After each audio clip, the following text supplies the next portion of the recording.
Forward to the cloud. All right, we're recording. She's trying to get us set up. So the purpose behind this is just to give us kind of some insight in where to go to do what, the very basics of Docusign.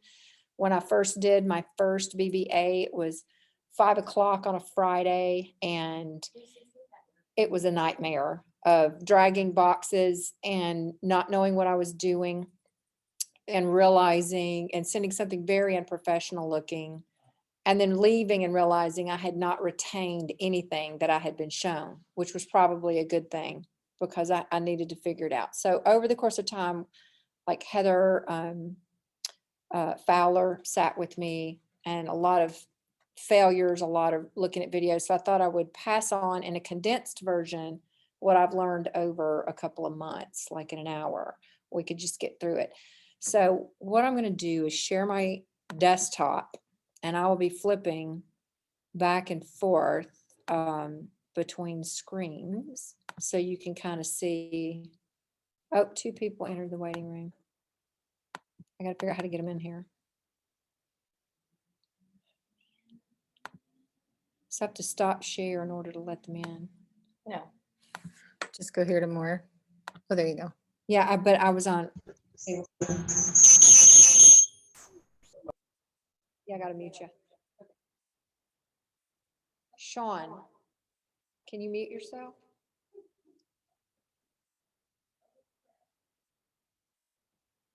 Look at that. It's like a fun house in here with the echo.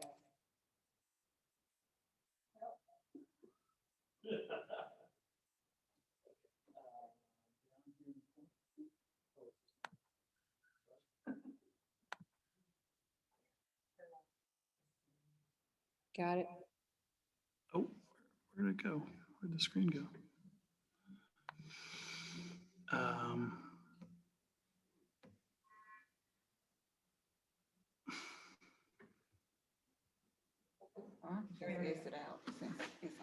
Here it is. Got it. There we go. That's it. All right. Can everyone see my desktop? And you see the open tabs that I have open? Okay. So I made this groovy little Docusign made easy slideshow. And I will gladly share this with anyone at the end because it does have kind of step-by-step directions. I do when I do well, I'm teaching you how I learn. I learned visually and through doing and through listening, multimodality. I was a teacher for years. So this I will share with you, and it's got what you need on it and maybe something you can go back and grab if you don't retain everything. So the first thing I want to talk about is what we're going to cover. How to get into Docusign. There's really 3 ways to do it. What a room is, setting it up. Details, documents versus envelopes. Oh my. We're going to look at this from the buy side because generally the newer ones of us get a buyer first. So if we see this is successful and we want to look at it through a sell side, I'm happy to figure that out and put us together one of those. We'll look at the BBA marketing disclosures and brochures, and I'll show you how I handle that versus how I handle the purchase and sale agreement with the exhibits. And then some of the other common amendments, the ATA, reminder of important dates, which I did not know about, which is a really cool document. These are just some add-on tips I threw in. And then how do I keep all of this straight and keep it organized? Because my first buy client, I was telling Michael, I had probably 150, 200 documents before we ever got binding. And even then, you know, it's more and more and more. And how do you keep that organized in a way that makes sense? So I came up with some tips. I've done it wrong. Don't do like Greta. Do it a different way. And then finally, where to go for help. Docusign has a website, Docusign University. I'll give you that website and kind of walk you quickly how to log into that. There are videos that you can use there in case it's something that I don't know or can't, or we don't get to today. And then of course, email me. I'll share this with you and any questions you have that I could put together with part 2 if we decide to move forward with it. So the first thing, you can see that I was an elementary ed teacher. And so I use pictures because I have to have a visual to keep things straight. DocuSign to me is like an office building, right? In it, rooms are like an office where only one person works. It's where one contract is handled, one at a time. Within that, you'll have the details, which is kind of like a nameplate on the office. It tells me what I need to know, who's in the room and why they're there. What's the name of my buyer? Why, what are we doing? The documents, and this is the important part, it's picture the desk in the room. In the documents tab, that's where you can write and make edits. So when all my documents are spread out on my desk, I can write on them, I can erase them, I can rearrange them any which way I want to. And then an envelope, like envelopes do, are used to send documents. And once I put my document in an envelope, can you sign it once you've sealed it? No, you cannot make edits once you're in the envelope. Just keep that in mind. And I can show you a remedy once I get in the envelope. If I go, oh, crap, it's the wrong name, it's the wrong whatever, you can take it out of the envelope, put it back in documents on the desk, edit it, and then put it back in the envelope again. Does that make sense so far? So we're working from the big picture down to the tiny details. So DocuSign, there are 3 ways to get in. You can go to docusign.com. Once you have your account set up, I personally have 2. I have one for personal business that I have used, and then I have my Keller Williams DocuSign. And don't do like Greta. I have 2 Keller Williams emails, but that means if I wanted to use my second easy email, I would need an account for that email. So your DocuSign account is attached to one specific email. Even though my second email feeds into the first, can't use it in DocuSign. It needs to be one full complete per account. So don't make that mistake that I did. The app, which I've given you the symbol over here, the little yellow down arrow, download it on your phone. Highly recommend it. I have a little folder on my iPhone that has all my Keller Williams things in it. It will give me a notification. I've been out showing, I've gotten, you need to sign, click, click, click, click, click, I'm done. And so you know, and it gives you everything you need to know on there. It's really simple. So if you're out, you don't have to look for an internet or pull up a document on the computer. One of the best things you can do. And then the last way is you can get to it through command, which we're going to look at really quickly. So if I go, I'm going to switch over here to my command. I'm going to go to home. So when I log into command, you see my widgets down the side. If I want to go to DocuSign, I'm going to get to it through opportunities. I have an opportunity when I shake hands with someone and I make an agreement. So I look for that widget, and when I hold my cursor over, you can see it's an opportunity, and I click here. Now this assumes that I have contacts in my contact database, and everybody knows up here contacts is where you put the names of people and places, or people and their homes and stuff. So I made a contact. If you go to my contacts, you will see I'm working on cleaning up that. I have one contact right now. It's called Docusign. And Doc is going to buy something from me today. So I'm going to go to opportunities, and I'm going to create a new opportunity up here in that corner. So that seems obvious. Now, it already has my market center, the owner. He's going to be a buyer. You just start at the top, work your way down. I'm not on a team. Who's my client? Click here, and I can type in. Fulton County Sheriff's Office, to me, may I help you? Yes, how you doing? This is Sergeant Marshall with the Fulton County Sheriff's Office. I was calling in reference to what time do you close if I need to come and pay for a chrono? The payment center closes at 3:30. At 3:30, and what time do you guys open? 8:30. Y'all see her? 8:30? Yes. Okay. Mamiya. I'm sorry. That's okay. Ma'am. I was like, what? Okay. So I'm down here. I know. I'm typing in doc. There he is. I'm going to click it. Now I've got Docusign as a buyer. There is no co-buyer. The best things, really the only thing that you really have to have is a commission rate. I'm always going to have 3% because I'm never going to share. I don't play well with others. I don't do it. And Doc is rich. He's going to do a $450,000 home. Right now I'm putting him in a phase, the watch phase, whatever. But really it's the commission rate and the names that we worry about in the moment and create. And there it comes up with all of his details. And it's okay that it's all pretty blank right now because that will happen down the road. So how do I get to Docusign? Now I have Doc in my opportunities. So if you look up across this bar, the bar at the top, details, buyer profile, documents. We're going to click on documents. And there are none in there. What the hey? I'm going to go to start a transaction. Once I've started it, it will say go to transaction. But the first time it will say start. And guess what? Boom, Docusign. And it's created a room with Doc in it. This is Doc's room. It's his office and my office building where I house all my workers, all my people that are buying and selling. Is everybody cool with that? Does it make sense? Okay. So, ooh, no, don't do that.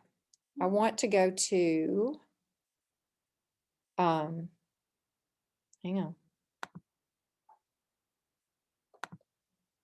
Got to flip back over here to my spreadsheet. So here you went to agent, opportunity.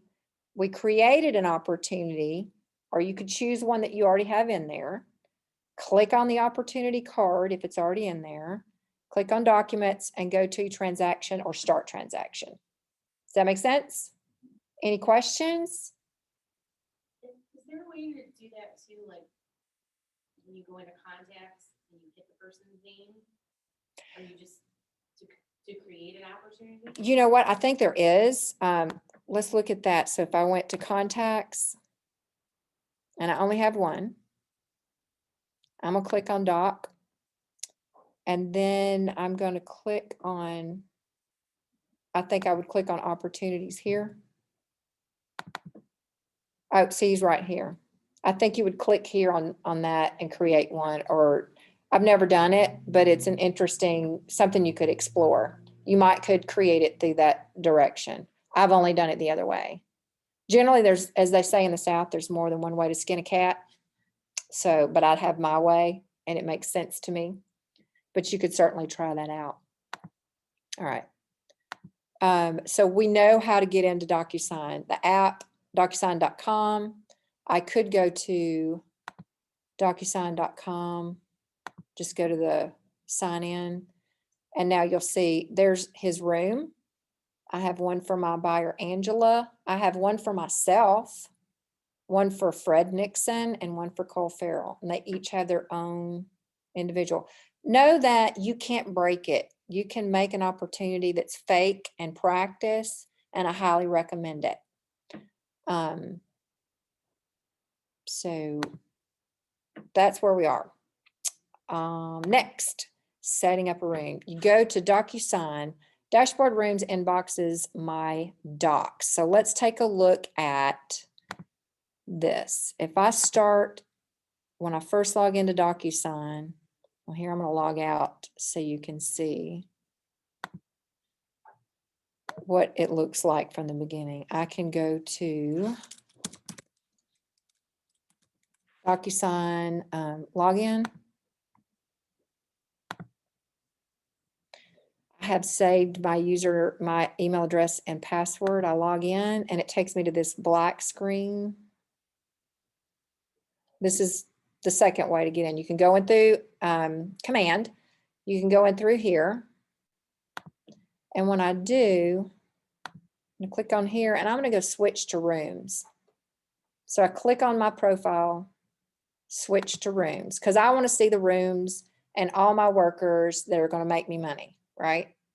I'm back where I was when I went the other way. Go back to this. So we're going to look at dashboard, rooms, inboxes, my docs. I have to look back at, I've never done this before, so I have to remind myself what I want to do. So up here across the top, you see dashboard, rooms, inbox, my docs. So we're going to look at dashboard.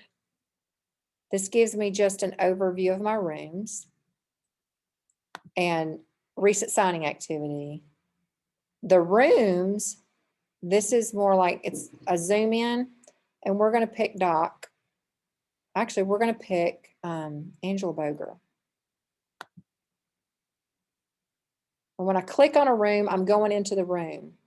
And within the room, I'm in the rooms, I'm in Angela Boger's room.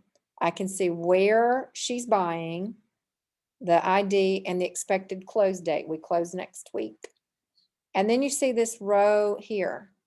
This is kind of the important part here. Details, documents, people, envelopes, messages, history, from left to right. Details is where you start every time, the very first one. It's the details. That's that nameplate of why we're in here. It's got her name. I've chosen buy side. It's got created by, when it was created back in March 28th, and it's taken me 2 months to get her done. And then different information. Was So that one particular document, or the room was created? the room was created then. So I had to show her, get her ready to sign a BBA Right. before that room was created. I had to create the opportunity, and then I did a BBA, and that's when I created the room.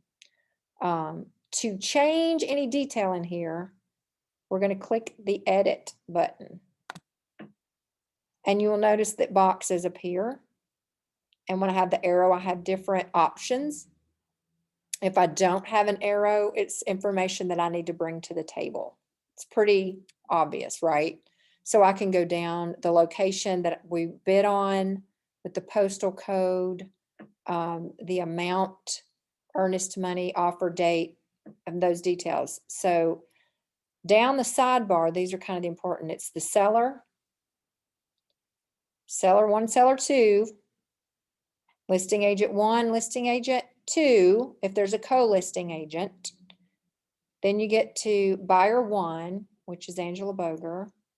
And then buyer 2 is listed here. And then of course, buyer agent 1, ta-da, me and my details. So that's already imported, or you had to fill I had to fill that out it in that version? in this room. Yeah. You But just fill in the out details thing, just in the details. I'm there's putting no the, document that requires that information is going to pull. yes. So I'm filling in the details so that when I go to documents, what I have filled in transfers over. Does that make sense? Okay. That's why we start with the details. The devil's in the details. We're going to figure that out first. So I have to have a property. What I will tell you is when you put in your buyer names at the very beginning from the buy side, just put their name. Don't put their email, don't put their phone number, because you don't want anyone else to know their details. Leave that off at first, because once you put it in there, guess what happens? It goes and it populates it in every document you have in the room. So start off very simple. Just need their names in there when you go for a BBA. We don't even have a property at that point. So you need their names, all of your information, and then you can do a BBA. But we're going to look at a purchase and sale first. So we're in the details. Let's go back to my guiding thing here. Where you add details like names and property addresses. Now, the best thing that I learned, one good thing that I learned, is that if I go to FMLS and I log in, and let's say my person, I'm just going to pick a property real quickly. Sorry, I should have had this pulled up, but you know, first time through, y'all bear with me. I want to get, one thing I've learned is that if you have the number, a lot of times it really narrows it down. See, if I put the street number, It's really good. And then all I've got to do generally is hit the first initial or two. What? It says 0. Why do I get 0? Because we're under contract. All right, so we'll do another one. I'll pick something else. I don't know why they have that there, but we're gonna pick one of these guys.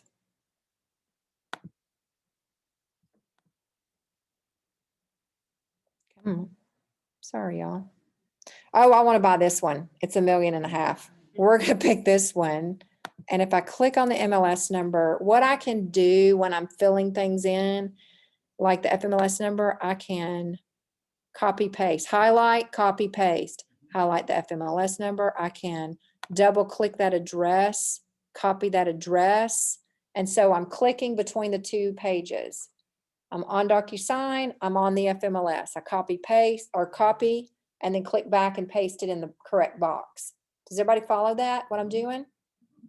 So the big things to know are FMLS number, the address with the city, state, and zip. You will want to know the year it was built right here.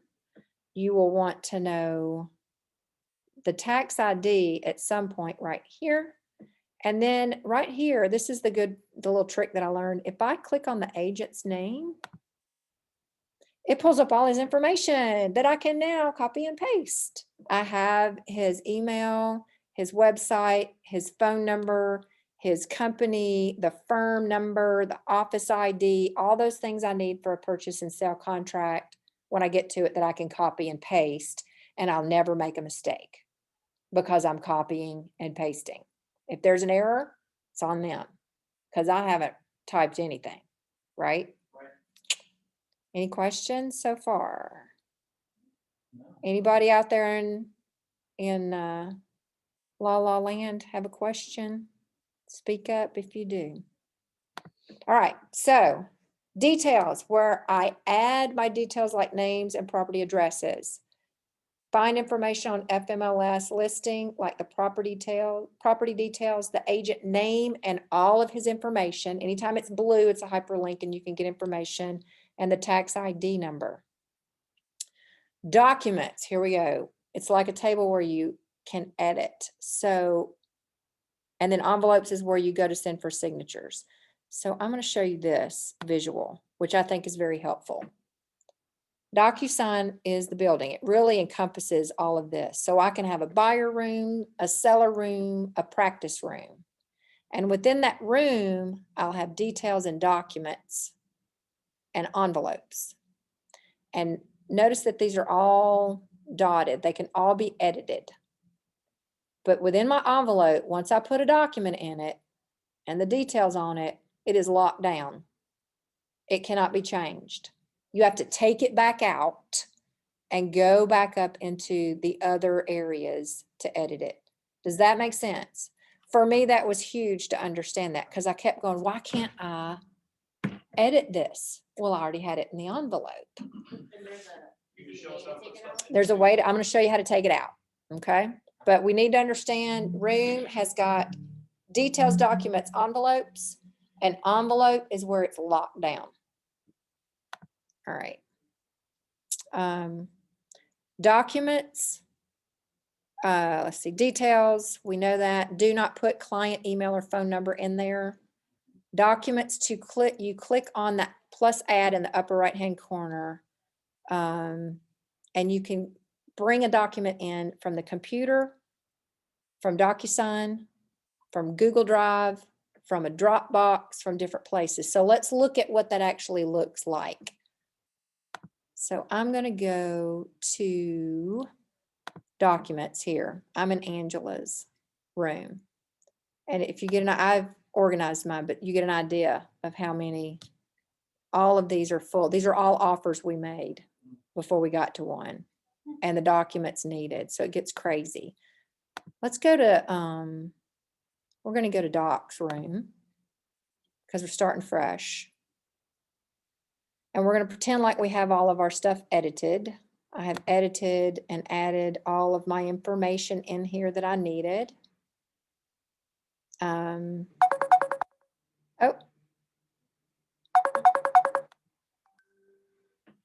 Hello. We lost her. Once I've edited it, I'm going to put my name as the listing agent real quick. Right there. And I'm going to save, make sure you save every time. Because every time you go to a new home, you'll have to edit the details and save. We lost that offer. Let's find a new home. Go back, edit the details and put the new home in and save. Lorna, you can call. I will pick up, I promise. So we've edited this to what we want. Now I'm going to go, the next thing I do is documents. Hey, girl. 603-5445. Yep. 603-5445. 603-5445. Did you need me? No, you called me. Oh, sorry. That's okay. It happens. So notice I have a folder that says room docs. Where are we on time? Oh, we got time. We're doing great. So I'm gonna come up here to the add button because I'm gonna add a document. You can add from your computer, from Docusign forms where you're gonna add most of it, but I might have some in Google Drive. I've used Google Drive where I've saved things before, but we're gonna go to Docusign forms because I need you to see something. Great. So you can add, there are libraries, and sometimes it looks like this, sometimes they're listed over here. We're going to use the GAR, the GAR, Georgia Association of Realtor Library. That's the one we use most often. This KW367 is the place where you get the marketing disclosure document. So you can click on it. It's going to be this first one, affiliated business disclosure. That one you're going to have your client sign, whether they're buyer list or whatever. I tend to do my BBA, this marketing disclosure, and every brochure that I'm ever going to want them to have. I do all at once. So they've gotten it, whether or not they need it or not, they've gotten it. So I'll click this one and I'm going to add that one to my room. Now look, I've got it here. Notice it's blue. Blue means I've not done anything to it. All right, I want to add this. I want them to do a BBA. So I want to go to Docusign forms. How do we know what to put in there? Like, how do we know? So great question. When I first get a buyer, first thing I do is have to get a brokerage agreement. So that would be the first thing that I do. That's why I do a brokerage agreement. I go on and do this, the affiliated business disclosure that they all need to sign no matter what they do. It gets it off the table and out of the way. And then I send them brochures that are appropriate for a buyer. I send them. It's on the PSA, and we'll look at that in a minute, but I go on and send it. And there's a couple ways to do it. You can send it all through here. You can download a blank copy onto your computer and set up an email with those brochures. And when I do my purchase and sale, one of the stipulations says, by signing this agreement, you acknowledge that you have received the above noted brochures via email. Done. They've acknowledged that they've gotten them. Does that make sense? It's like you're sending them these brochures that they probably won't look at, but we have to do it and they need to have it. And like the house that I'm looking at has a lead-based paint disclosure. At that point, if it were my client, I would say, don't forget I sent you that lead-based paint pamphlet. You may want to go take a look at that, right? It has to do with, but they got it in their email or you got it on here. It's one of two ways. The easy way is to have it downloaded where you can just email it all at once, because otherwise I have to download it in every room, every time. Does that make sense? Okay. So I'm going to go this GAR, the buyer brokerage agreements there. I'm going to go here. So I can search by name. So I would search buyer and I want the buyer brokerage agreement. Is it exclusive? Start with this. Yeah, there. So this one. Now I can also add, so it's checked. So instead of adding and coming back, what I'm gonna do now is I'm gonna go, maybe I want go on and get purchase. It's got a little thing there, sorry. Did I misspell it? I did, darn. So now I'm gonna look for, what is it, F201? See, there's lot, purchase and sale. Purchase and sale agreement, I can do this one. Click it. I can do, and if I know the numbers like CB 318 or 31, whatever it is, you can get it. You can do all these at once. So have a list you can reference. We're going to get this one and just add it because we can. So I've clicked 3, add selected, and those are the 3 came up all at once. So we're really what I want is to know what I want to add it. If I go to purchase and sale agreement, is this too much? Are you following me? You got it. It's a lot. It's a lot. But if you go to the purchase and sale, your big thing is your buyer's brokerage with your market affiliation and the brochures, which I'm going to show you. And then they're going to buy something. So you're going to go to purchase and sale. And if I scroll to the very end, oh, here we go. I can pick what I need out of this. I know I'm going to do conventional loan, and I'll write these down. F404, lead-based paint, F316, legal description, F807. I'll write down those that I want, and then I can go back and just type in those numbers. So if I wanted lead-based paint, F316, you just start thinking about what you need for your sale. If my home was built before 1978, I'm going to have F316 on it. So I'm going to go here. I'm going to add that because we found a home. Going to go to Docusign Forms, the GAR Association, and what I say, F316, and it's going to pop up. I'm going to click it and add it to my room. So that's how you find what you need. Now, if you're not sure what you need, talk to someone and think about it. You're going to have something, generally you're going to have a legal description, some sort of financing paperwork, be cash or a conventional loan or a VA or an FHA, something to do with your financing. And you will have something to do with, what else might you have? Either like a right, you might use right to request repairs in lieu of due diligence. I don't know. Every contract will be slightly different depending upon the property. And if you're not sure, just ask somebody. Does that make sense? Are we all together? You sure? The only terrible question is one that doesn't get asked. Okay. So now I have these in here and notice they're blue. All of these will have the details that I currently have on my details page. They will have everything filled out on these already. But let's look at a purchase and sale.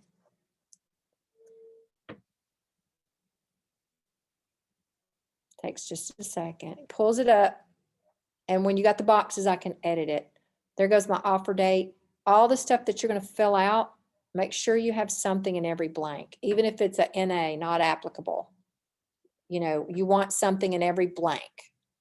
So we'll go down, make sure a big one is lead-based paint was or was not built prior. That's a big one to have on there. You can get in trouble. And then right here, it will pull in the different brokerages. And if there's any material relationship, like I am selling my brother a house and I had to put buyer's agent is sister of buyer. You have to disclose that. The house that I'm buying, buyer is licensed real estate agent. Seller is licensed real estate agent. We're both real estate agents. You need to disclose that. So you have things to fill out on page 1, page 7, where I click the exhibits and put my special stipulations, and page 8 where people sign. That's where I fill out the other stuff you need to understand, but this is where you have to fill in details. And then I'm going to save and close. I've saved all my details that I've filled out. Would you add your buyer's address at that point? No. I am not going to put my buyers anything but their names on there, because I don't want the seller to know who they are, and I don't want the seller's agent to be able to contact my buyer. They need to come through me. And they have to come through me if they don't know who they are, where they are, right? Right. So I'll leave that blank. Just their name. I just put their name. That's all I put. Okay, so once I do that, filled out my details, decided what documents I needed. And here's another document that you need. Sorry, I'm going to add one more document to this, 2 more that I think everyone needs to have.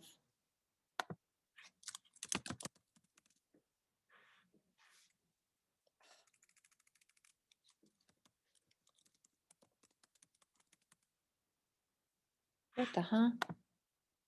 There we go. Reminder of important dates in the purchase and sale agreement.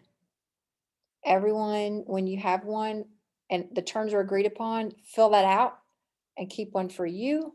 Give one to your listing agent, give one to your lender, give one to everyone that wants one, the attorney, so that we all know that today is actually the end of the financing contingency. 5/10, 21 is the end of the financing contingency for this particular deal.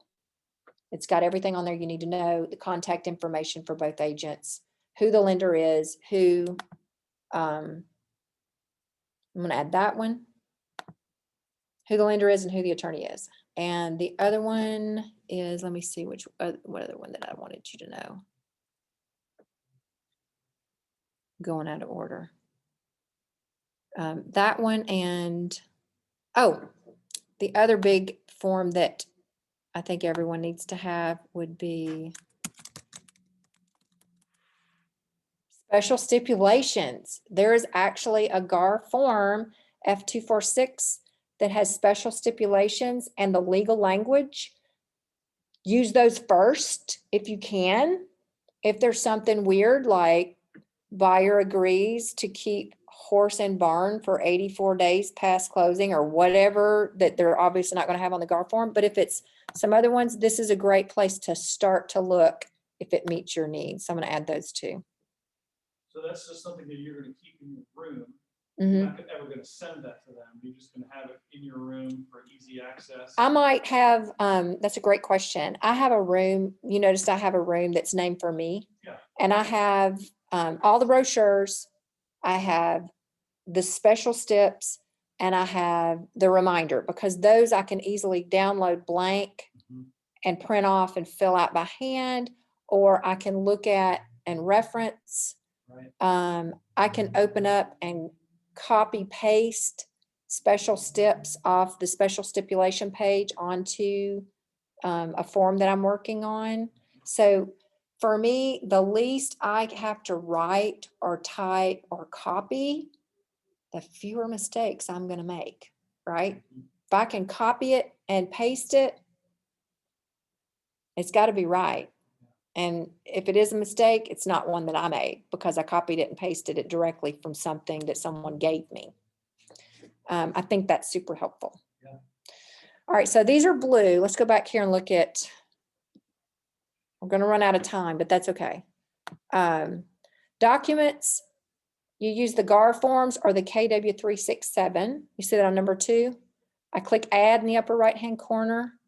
I can go to the Docusign forms, choose the GAR or the KW367, which is that affiliated business, which everyone gets regardless. If it's red, it is turned into a PDF, and it's just a picture. And after it's so it's blue, it's editable.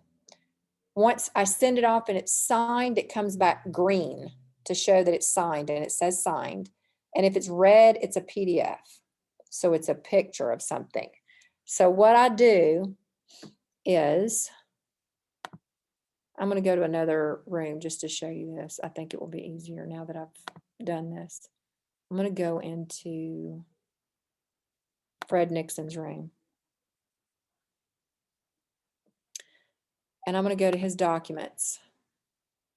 So these are all documents we offered on Timberland, we offered on Armley, we offered on Beach Lake twice, we offered on Clear Lake, and we're a backup, Clear Lake Terrace again. Evie, we made an offer on.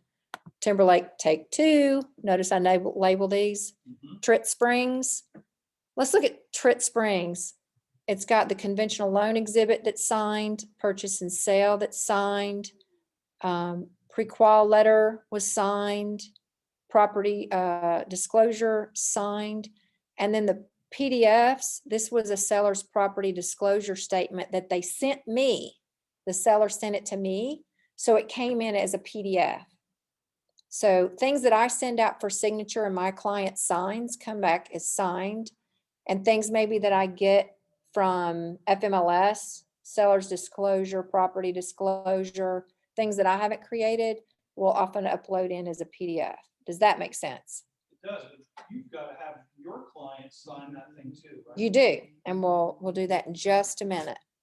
So we're gonna go down, I did that, and then I actually make a folder, which you could come over here and go actions, add folder. So I'll make a folder to put documents that I'm not using in to get them off my table. Notice everything is signed or a PDF in these.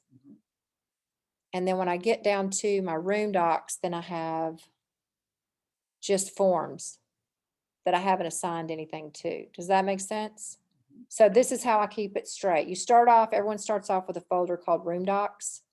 And then I start adding, as I make an offer and I get things, I'll move the ones that I've gotten signed into that folder so I know where it is. That's part of my organizational schema. Because otherwise I mean, you can see what all I would have in here. And all of these have that many in it too. I even have one called not needed. Because when I sign something, I send it off for signature and it comes back green and signed, whose signature's on it? Mine and my client's. Is it fully executed? No, because the seller has to sign it too. So at that point, I will download it onto my desktop and I will email it for signature. They get it signed, it comes back in an email, and I have to upload it back in here. And so I rename it. This is what I learned. Because I was like, I would have 2 or 3 purchase and sales, and I would be like, oh, which one is got everyone's signature on it? And I would have to click and open and look.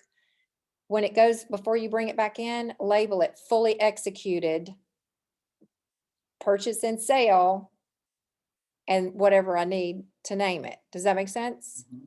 And then, so if I look on here, I have, trying to find it, because I think I've put it in docs to go into command. Fully executed, 3899 Beacon Street, purchase and sale, and I put the date. So I kind of have started developing this labeling schema of if it's fully executed, if it has all signatures, fully executed. Generally, I like the address. I prefer to have my buyer name, the document it is, and what iteration. It might be Amendment 1. It might be Amendment 5. It might be purchase and sale 1 versus 3 if we've made adjustments. That's a lot to take in. Does that make sense though, what I'm doing? Here it is. Every time I make a change, I want to stick those documents into some place so it's not cluttering up my table. That's what the not needed. That's what not needed's for. Or every time we made a property switch, we didn't get Timberland, but I had all those documents in there. So I made a folder and I moved everything associated with Timberland into that folder just to get it out of my forms. Now, this is a hot mess. I'm not gonna lie. I'm still working on developing the best practices But best practices would be to label it when you get it fully executed and have, in fact, I think I made a slide on that for y'all.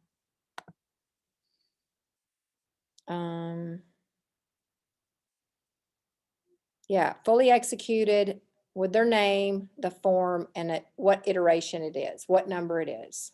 So I'm going to name it. This is right here what I have. I didn't do this, y'all, exactly as I would have liked to have done it, but this is how it came out today. Fully executed, Beacon Street, Nixon, amendment to address concerns, or ATAC 1, right? Then it might be fully executed, Beacon Street, Nixon, amendment to address concerns 2, because it would be the second amendment. So amendments are numbered and exhibits are lettered. Yeah, I think I did. I know, it's a lot. Okay, so let's go back and look again. Details I fill in, they're imported into my documents. When I'm filling out a document, I make sure that everything is filled in. And then I put it in an envelope and I send it, push save and send, and it goes out to your client. And it will let you know on your app and on your computer, you have it set up. This is something else. Let's do an envelope. Do we have time? Yes. All right, we're gonna do an envelope and we may have to quit there. Again, I name my envelopes the way I name my documents. Let me show you. So I've got these documents. Let's look at an envelope. I'm gonna send something to Fred out of here. Let's say I need a new amendment to address concerns. I'm gonna click this, choose it, select it. Then I come up here. I could copy it. I don't need a copy. I could move it to a folder. I don't need to move it to a folder. I can email it eventually. But right now I want to create an envelope with it. Okay, so I'm gonna create an envelope.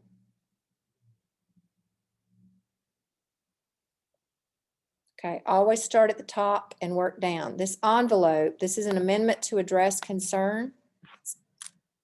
With my people, I tell them they're gonna get something. Oh, this is an envelope. It's amendment to address concerns or amendment to address concerns. This is our 4th one. This is on Beacon Street. Nixon. Actually, amendment to address concerns, Beacon Street. I'll put the number at the end. You can do it either way you want to, but I'll put the number at the end. This is our 4th one. Here's my document. Can I edit it here? It's in an envelope. Can I edit it? No. So I want to make sure it's the way I want it. So now I'm going to come down here. I've got to add recipients. This is super important. Pre-tagged roles. Use pre-tagged roles whenever you can because they're pulling it from the details. I'm going to use, I've got 2 buyers and me. My first buyer is Fred. My second buyer is Nicola. And then I'm going to use me. And this is where I got messed up because if you notice, I have this address and I also had one in there that had a different address. I think I've taken it out. Me. These are the people that are going to see it first. You can, if you're down the road and you kind of know who your buyers and sellers, I think you can go on and add seller 1, seller 2, and listing agent and then number them. Let's try it. Seller 1. Yeah, no, can't do it. Sorry. So anyway, I've got this. I'm going to add these. And they all come up. I like to have myself sign last so that I see that they have signed it. And once I sign it, I know immediately while I'm doing it, I can send it off. It's one task. I sign it, I send it to the listing agent. for signature. Does that make sense? So I'm gonna number these, and for some reason, it's easiest if you number them backwards, 3, 2, 1. I'd like to do it this way. Notice there's no email in here, is there? I gotta type it in myself. I just Is that do, always the case? Oh, because you never put it in. because I never put it in the details. If I'd put it in the details, Everybody. would. everybody would know it on the form, and I don't want that. So I type it in myself. Subject will be the same as my envelope name for ease of finding. And what I like to do, because I'm big on copy and paste, right? And then I tell my clients, you're gonna see something that comes through all caps, to do. It means I need you to jump on that right away. I'm not yelling at you. It's just, it's something that needs to happen. And so I think that's a good message. And then I might say, this will, oops, don't yell at them. This will be our last attempt, or whatever, our final document, or I'll put some note explaining what it is. And then, dang it. That's what happens when you roll over a thing. Envelopes. There's my draft. It went to draft, so I'm gonna go back in it.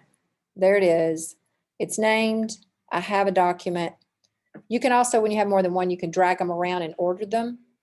So whenever I make an offer, I put my good stuff first and the really crappy stuff last. So they'll go, oh, great purchase and sale. Oh, all cash. Oh, they're gonna let us lease back.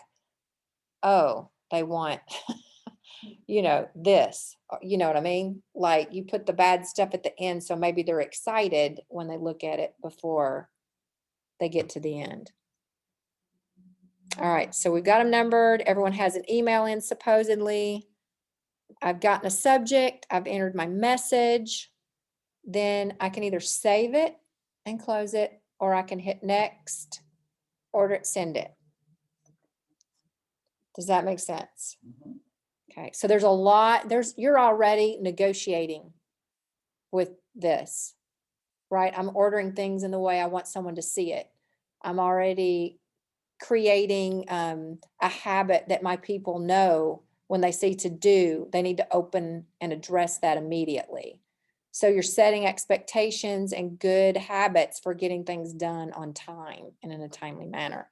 We're over just a minute, but I want to go over just so you can see. Green is completed. Red means something that I screwed up and had to void. I didn't want them to have to deal with. The gray is a draft, which is what we just did. It's not been sent yet. I can go back in and send it. And I think that's it on those. So everything's color coded, but notice how everything's labeled. First Amendment to agreement, Second Amendment to agreement. The address, purchase and sell agreement with a name. Label your envelopes. I've seen someone who I love dearly who had this many envelopes and they all said, please Docusign. And so then you're like, ooh, which one do I need to get into? And then you have to start looking at date and time and then doing detective work, and it's too hard. So label, label, label everything. You can, we're not going to deal with that right now. So the main thing you need is details, documents, and envelopes. You can get the history, you can look at messages, but details, documents, envelopes. Get your details in to make your documents, take your documents, put them in an envelope and send them to your clients. There is a way in documents. I'll show you this one last trick. And I know I didn't get to everything, but there's just a lot to it.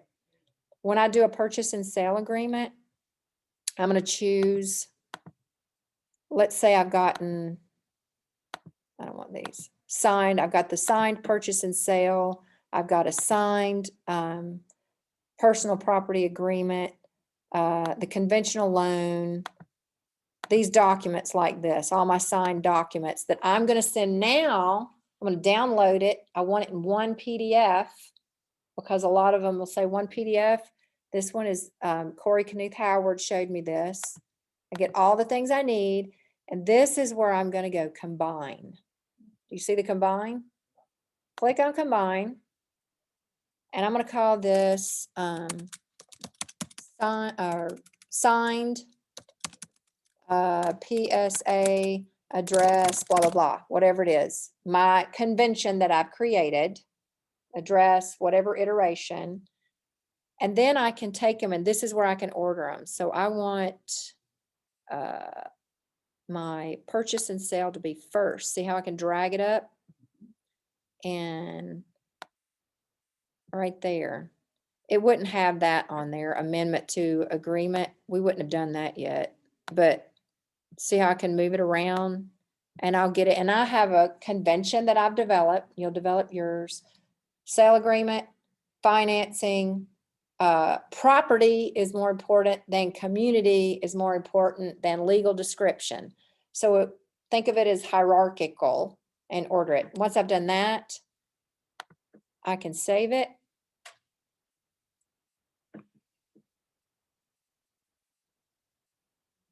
And it will come up down here at the bottom, right there, as one combined PDF that I can now send to the listing agent to review.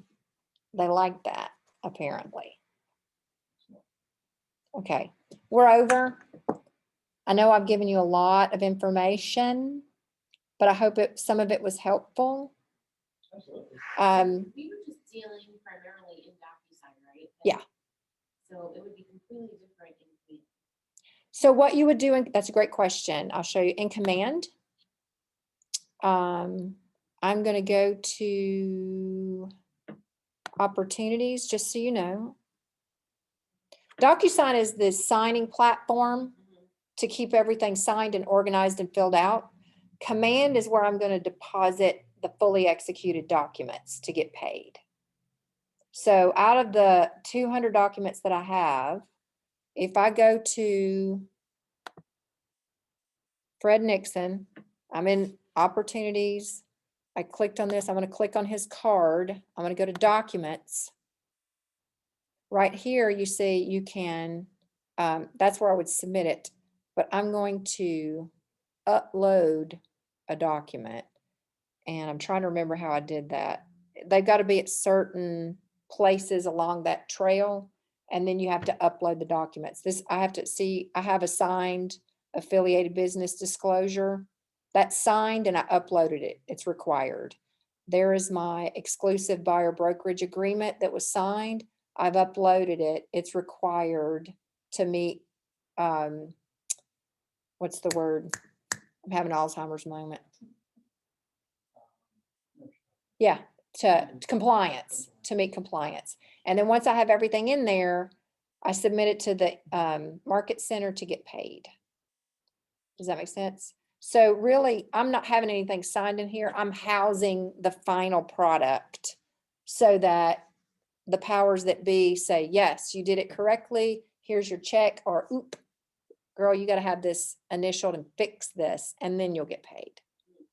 So Docusign is really where the work's done, and Command is where I house the final product, the really pretty form that's done and signed by everybody. Does that make clear? Okay. Along the process, do they require you to upload things along the way, or you can just do it at the very end? Or? You know, honestly, I would do it along the way. I've waited till the end, and now I've got to go spend some time finding everything. Fortunately, I started learning how to label. I will give you this other hint in your email, because you're gonna be emailing things. Use flags. And I thought, oh, purple's gonna be my form flag. And I have 2 things going and they're all purple. So now my new system will be, red will be my personal to-dos, like having to do with work. And then I'm going to rotate through. Each new deal will work its way down the flag line so that over time, when I get back to purple, all the other purples will be, I can tell by the date, they're a month or 2 down the road. Hopefully I'll have that many deals, right? But the idea is that I will be able to differentiate emails that go with whatever deal. And I'll also label with the subject line similarly you know, name, address, form, number, whatever it is, so that I can, when I pull up the green flags, I'll be able to see which email I need quickly. Because really, it's a lot of forms. And if you don't have a system, they will get lost. Okay, I'm going to stop. I've probably lost everyone. I've talked so much. I did. It's just y'all. Everybody else left. I don't blame them. I would have too. Any other questions I can answer in the moment? Shoot me your email and I'll share this because it does have, I did do a good job of organizing it. I just didn't do a good job of teaching it in that order. Are you gonna do a second? A continuation? I can if you want to. We'll just find a time to do it. But everything that I've gone over, like it gives you right here, add folders to organize and get old ones out of the way. When you send for signature, name it, add recipients, order their signing, put to do in the email heading, a quick note to the client. And oh, this is something else. I also text them that it's heading their way. I just sent you this to sign. Be aware. Look for the to do. What's your email address? You can send it to Massey. Sorry, Massey @kw.com. Just shoot me your email and then I will put you on this where you can look through. I talk about the purchase and sale agreement, how that you can't edit the envelope. I'd go back over BBA, different ways to do it. There's 2 ways you can do it.